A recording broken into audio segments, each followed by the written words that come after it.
Mr. President, thank you very much for agreeing to speak with us. You're most welcome in Damascus.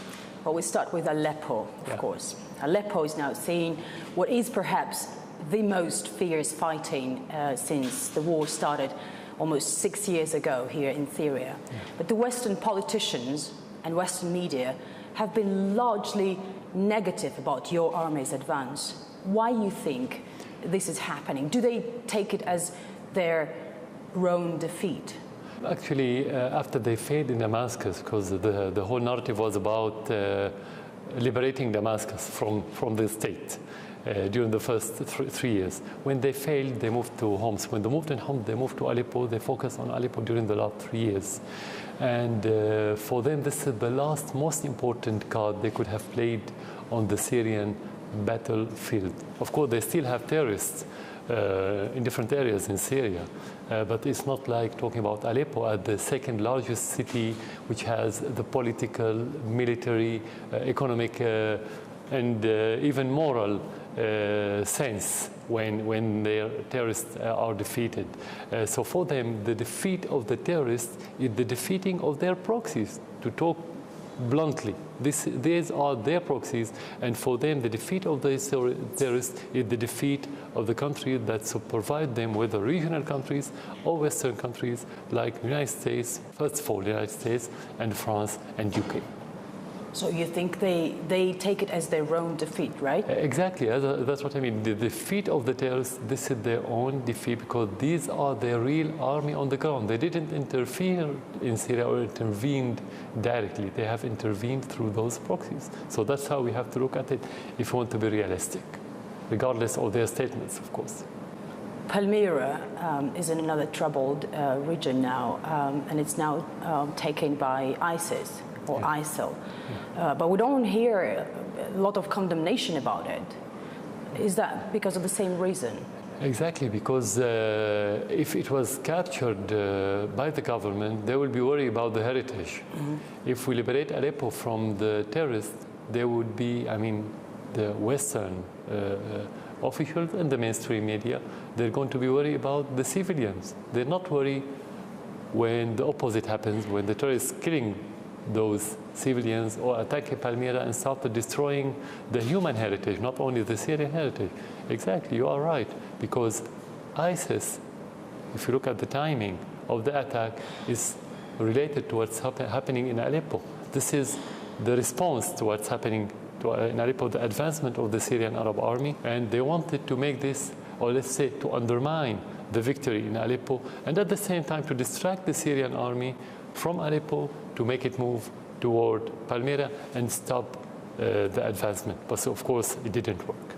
We also hear reports that Palmyra siege was not only related to Aleppo battle, but also to what was happening in Iraq. And there are reports that the US-led coalition, which is almost 70 countries, allowed ISIL fighters in Mosul, in Iraq, leave, and that strengthened ISIL here in Syria. Do you think it could be the case? It could be, but this is only to wash the hand of the American politicians from their responsibility on the attack. When they say just because of Mosul, of course, the Iraqi army attacked Mosul and ISIS left Mosul to Syria. That's not the case. Why? Because they came with different and the huge manpower and firepower that ISIS never had before during this army, and they attacked on a huge front, tens of kilometers, that it could be a front of armies. ISIS could only have done that with the support of states, not states. They came with different machine guns, cannons, artillery, everything is different. So it could only happen when they come in this desert with the supervision of the American alliance that supposed to attack them in Al-Raqqa and Mosul and Deir Zor. But it didn't happen. They turned a blind eye on what ISIS is going to do, and that's what I believe, they push them toward Palmyra. So it's not about Mosul. We don't have to fall in that trap. It's about Raqqa and Deir Zor. They are very close, only a few hundred kilometers. They could come under the supervision of the American satellites and the American drones and the American support. How strong ISIS is today? As strong as the support that they get from the West and the regional power. Actually, they're not strong for, if you talk about isolated case, ISIS as isolated case, they're not strong because they don't have the natural social incubator. Without it, terrorists cannot be strong enough. But the real support they have, the money, the oil field investment, the support of the American allies aircraft, that's why they are strong. So they are as strong as their supporters or as their supervisors. In Aleppo, we heard that you allowed some of these terrorists leave freely the battleground. Why would you do that? It's clear that they can go back to, let's say, Idlib and get arms and ready for further attacks and maybe attack those liberating Aleppo. Exactly. That's correct, and that's been happening for the last few years. But you always have things to lose and things to gain, and when the gain is more than what you lose, you go for that gain. In that case, our priority is to protect the area from being destroyed because of the war, to protect the civilians who live there, to give the chance for those civilians to leave through the open gates, to leave that area to the areas under the control of the government, and to give the chance to those terrorists to change their minds, to join the government, to go back to their normal life, and to get amnesty. When they don't, they can live with the armaments, with the loss or the disadvantage that you mentioned, but this is not our priority, because if you fight them in any other area outside the cities, you're going to have less destruction and less civilian casualties. That's why. I feel that you call them terrorists, but at the same time you treat them as human beings. You tell them you have a chance to go back to your normal life. Exactly. They are terrorists because they are holding machine gun, they kill, they destroy, they commit vandalism, and so on. And that's natural. Everywhere in the world that's called as terrorism. But at the same time, they are human who are committed terrorism. They could be something else. They join the terrorists for different reasons, either out of fear, for the money, sometimes for the ideology. So if you can bring them back to their normal life, to be natural citizen, that's your job there as a government. It's not enough to say we're going to fight terrorists. Fighting terrorists is like a video game. You can destroy your enemy in the video game, but the video game will generate and regenerate thousands of enemies. So you cannot deal with it on the American way, just killing. This is not our goal.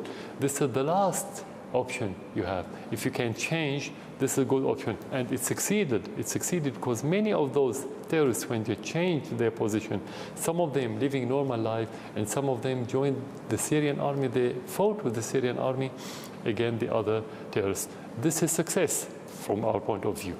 Mr. President, you just said that you gain and you lose. Yeah. Do you feel you've done enough to minimize civilian casualties during this conflict? We do our utmost. What's enough, this is subjective. Each one could look at it in his own way. At the end, what's enough is what you can do.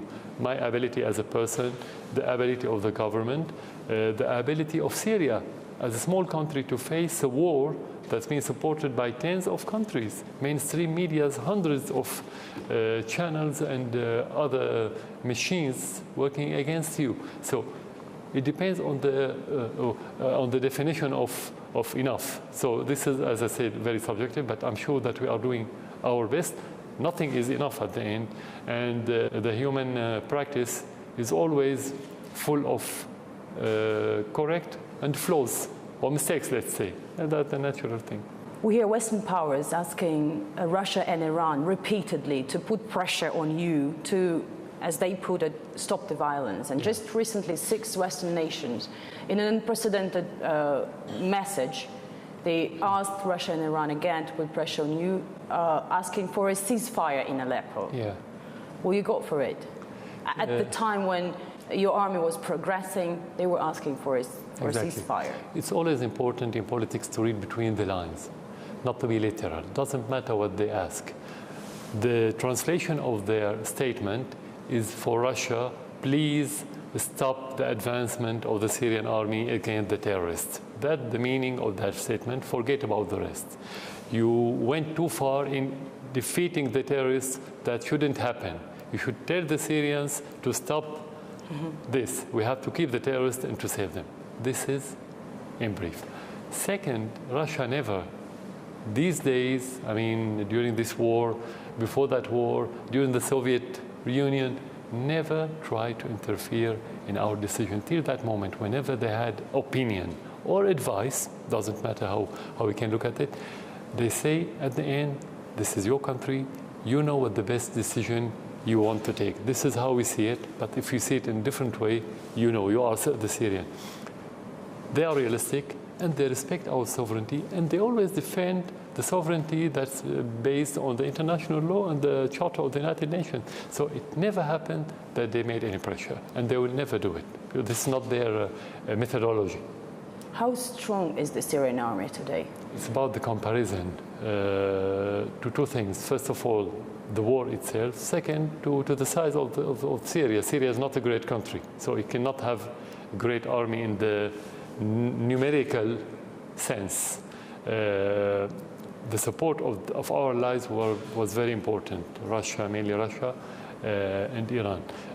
After 6 years, or nearly 6 years of the war, which is longer than the First World War and the Second World War, is definitely and self-evident that the Syrian army is not to be as strong as it was before that.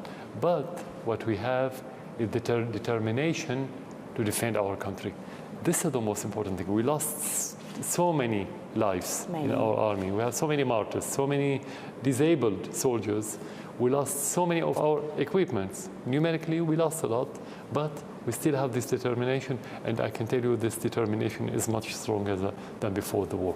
But of course, we cannot ignore the support from Russia. We cannot ignore the support from Iran that makes this determination more effective and efficient, let's say. President Obama has lifted a ban on arming some Syrian rebels just recently. Yeah. What impact do you think could it have on the situation on the ground? And could it directly or indirectly provide a boost to terrorists? We're not sure that he left that embargo when he announced it. Maybe he left it before, but he announced it later just to give it the political legitimacy, let's say.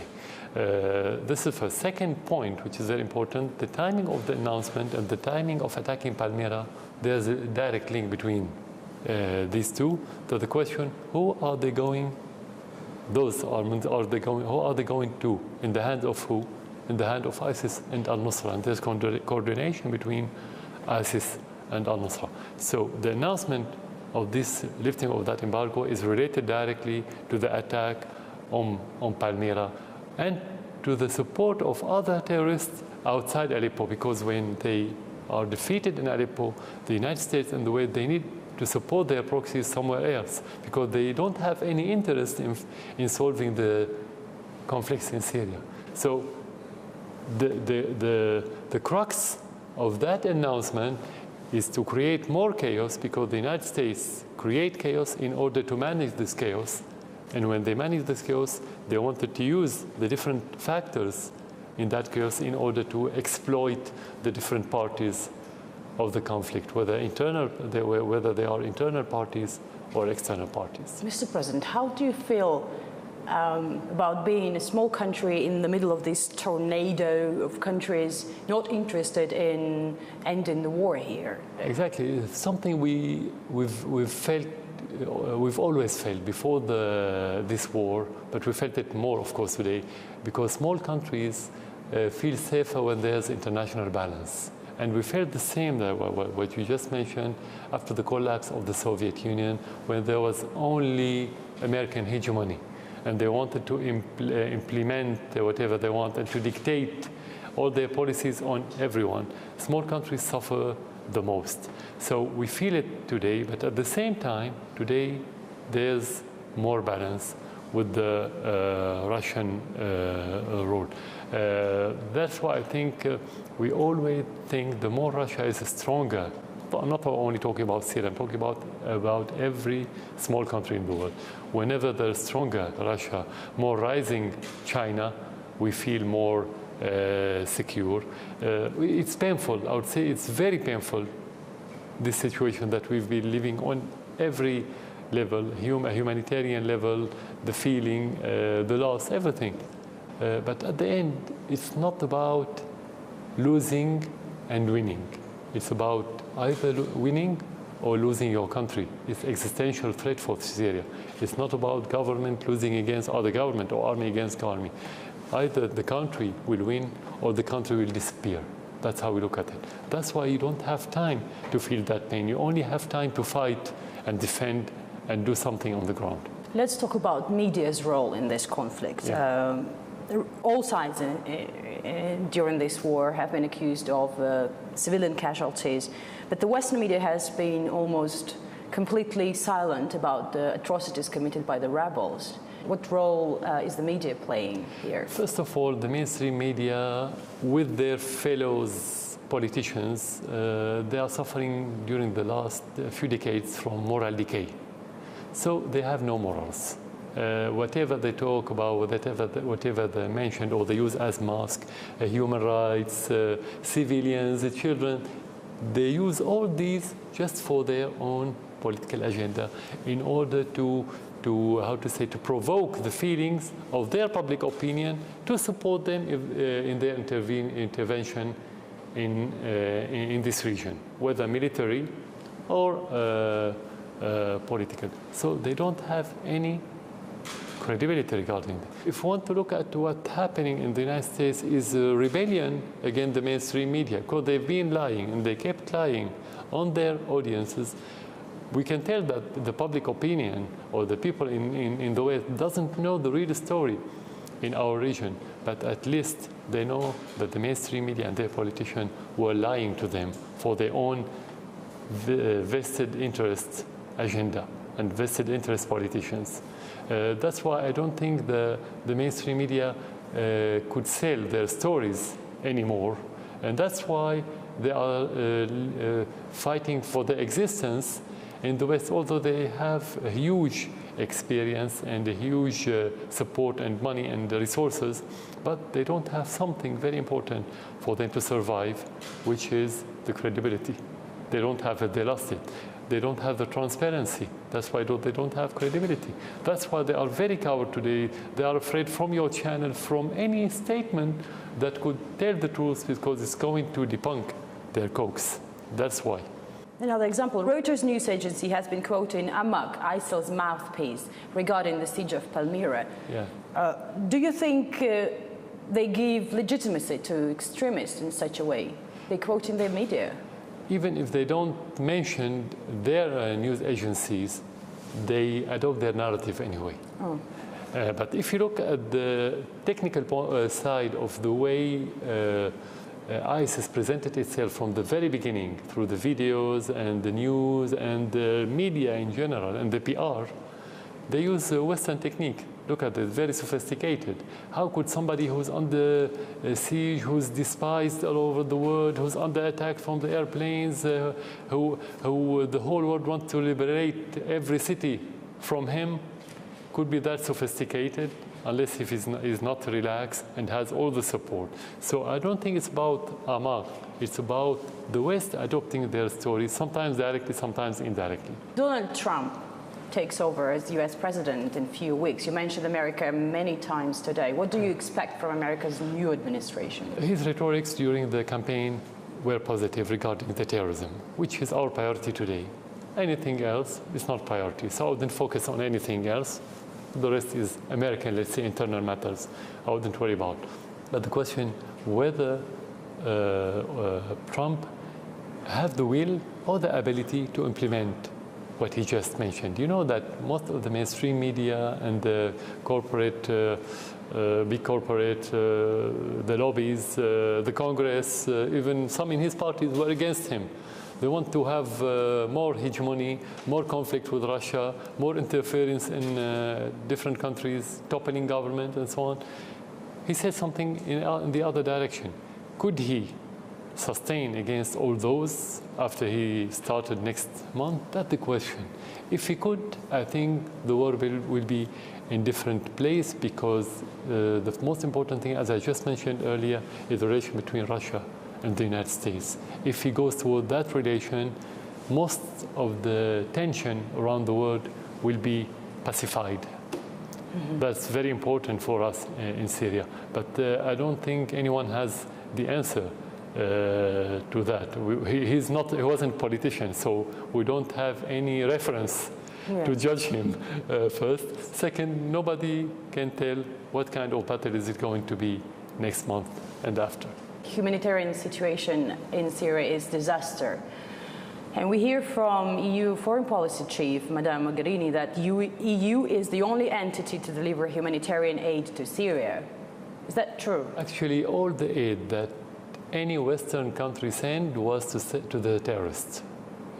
To be very clear and very blunt and very transparent, they never cared about single Syrian human life. We have so many cities in Syria till today surrounded by and besieged by the terrorists. They prevented anything to reach them, food, water, anything, all the basic needs of life. And of course, they attack them on a daily basis by mortars and try to kill them. What did the EU send to those if they are worried about the human life? If they talk about the humanitarian aspect, because when you talk about humanitarian aspect or issue, you don't discriminate. All the Syrians are humans. All the people are humans. They don't do that. So this is the double standard. This is the lie that they keep telling, and it's becoming disgusting lie. No one is selling their stories anymore. That's not true. What she mentioned, not true. And some suggestions say that for Syria, the best solution would be to split into separate countries governed by Sunni, Shia, Kurds. Is it any way possible? This is the Western, with some regional country, hope or dream. And this is not new, not related to this war. That was before the war, and you had maps for this division and disintegration. But actually, if you look at the society today, the Syrian society is more unified than before the war. This is reality. I'm not saying anything to raise the morale of anyone. I'm not talking to Syrian audience anyway now. I'm talking about the reality. Because of the lessons of the war, the society became more realistic and pragmatic, and many Syrians knew that being fanatic doesn't help. Being extreme in any idea, I'm not only talking about extremism in the religious meaning, politically, socially, culturally, doesn't help Syria. Only when we accept each other, when we respect each other, we can live with each other and we can have one country. So regarding the disintegration of Syria, if you don't have this real disintegration among the society and different shades and the spectrum of the Syrian society fabric, Syrian fabric, you cannot have division. It's not a map you draw. I mean, even if you have one country, while the people are divided, you have disintegration. Look at Iraq. It's one country, but it is disintegrated in reality. So not worry about this. There's no way that Syrians would accept that. I'm talking now about the vast majority of the Syrians, because this is not new. This is not the subject of the last few weeks or last few months. This is the subject of this war. So after nearly 6 years, I can tell you the majority of the Syrians wouldn't accept anything related to disintegration. We're going to live as one Syria. As a mother, I feel the pain of all Syrian mothers. Speaking about children in Syria, what does the future hold for them? This is the most dangerous aspect of our problem, not only in Syria, wherever you talk about this dark Wahhabi ideology, because many of those children who became young during the last decade or more than one decade, who joined the terrorists on ideological basis, not for the lack of money or anything else, or hope, let's say, they came from open-minded families, educated families, intellectual families. So you can imagine how strong the terrorism is. So that happened because of their propaganda? Exactly, because the ideology is very dangerous. It knows no borders, no political borders, and the World Wide Web has helped those terrorists using fast and inexpensive tools in order to promote their ideology, and they could infiltrate any family anywhere in the world, whether in Europe, in your country, in my country, anywhere. You have secular. Exactly, you have secular society. I have secular society, but it didn't protect the society from being infiltrated. Do you have any counter ideology for this? Exactly, because they base their ideology on the Islam. So you have to to use the same ideology, using the real Islam, the real moderate Islam, in order to counter that ideology. This is the fast way, let's say. If you want to talk about the midterm and long term, it's about how much can you upgrade the society, the way the people analyze and think. Because this ideology can only work when you cannot analyze, when you don't think properly. So it's about the algorithm of the mind. If you have natural, or let's say healthy operating system, if you want to draw analogy to the IT, if we have good operating systems in our mind, they cannot infiltrate it like a virus. So it's about the education, it's about the media, and it's about the policy, because sometimes when you have a cause, national cause, and people lose hope, you can push those people toward being extremists. And this is one of the influence in our region since the 70s, after the war between the Arab and the Israeli, and the peace failed in every aspect to recapture the land, to give the land and the rights to its people. You have more desperation, and that played into the hand of the extremists. And this is where the Wahhabi find fertile soil to promote its ideology. Mr. President, thank you very much for your time, and I wish your country peace and prosperity, and as soon as possible. Thank you very much for coming. This time has been very tough for you. Thank you very much. I wish it's going to end soon. Thank you very much for coming to Syria. I'm very glad to receive you.